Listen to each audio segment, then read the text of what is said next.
I just finished watching the Christmas carols on TV for the night, and it was time for bed. Normally, on Christmas Eve I would struggle to sleep, but on this occasion, I fell straight to sleep. I heard a noise. It scared me more than I've ever been scared. I could not see very well. As my eyes were adjusting, the man slowly creeped towards me.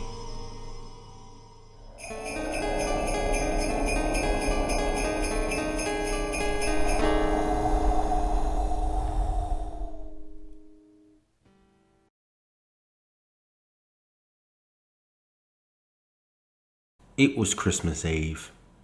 My mum agreed to host my cousins for a dinner, and we would separate and be with our other families for Christmas Day. It was the end of the 90s, and my youth was at the beginning of the end. My cousin and I continued our Christmas ritual. We would lay down on the trampoline and stare into the night sky. We were looking for Rudolph's red nose shining bright and would point out when we saw it. Looking back, even as a kid, I knew I was likely pointing at random lights likely coming from aeroplanes. But I enjoyed the what-if scenario. What if it really was Rudolph? I was still a believer. The night ended and everyone went home. I headed to bed, and for the first time in years on Christmas Eve, I fell asleep easily.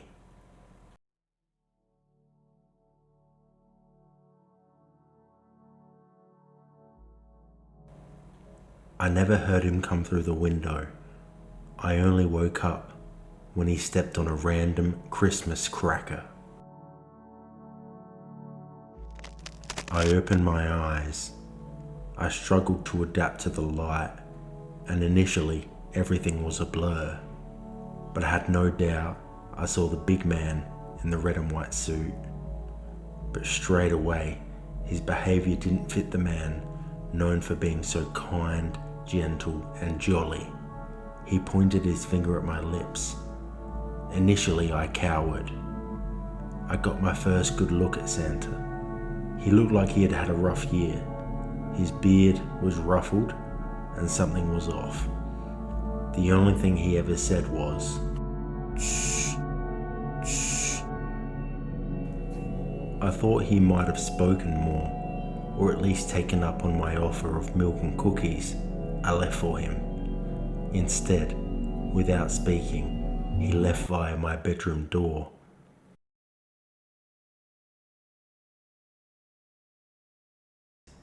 I got up and sprinted for the Christmas tree. Eagerly awaiting my presents, I approached the legendary family tree and came to realize something was not right. There were no presents under the tree. It was bare. All I could see was a red note. It said, "Follow me," and had ribbon leading to outside. I rolled my eyes. My mum must be playing a trick on me. No presents. Yeah, right. Like she would do that to me. I followed the ribbon, expecting loads of presents in the real location. When I reached the end, I saw another note. It said, "Enjoy the bike." And yet, there was no bike to be seen. I looked everywhere. I decided to go inside and confront my mother.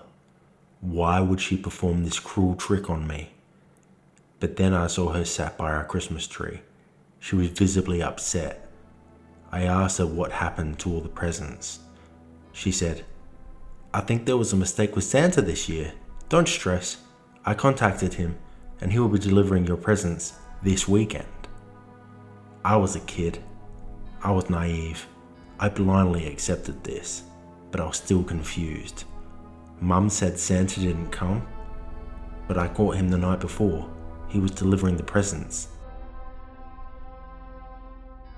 I forgot about this moment quickly. It wasn't until years later that I told her about this incident. She couldn't believe what I was saying. There was a man in your room late at night and you never told me? As an adult, I realized there was no way this man was Santa, but a real-life stranger, a creep. My mum theorizes that the man I saw was in fact my dad.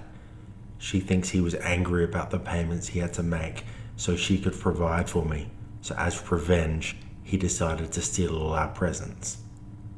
But as I look back, I remember the man vividly. I did not recognize him. There's no way this man was my dad. I think about this moment a lot. Why did he do this? But what haunts me more than anything is that if this man wasn't Santa Claus, then who was he?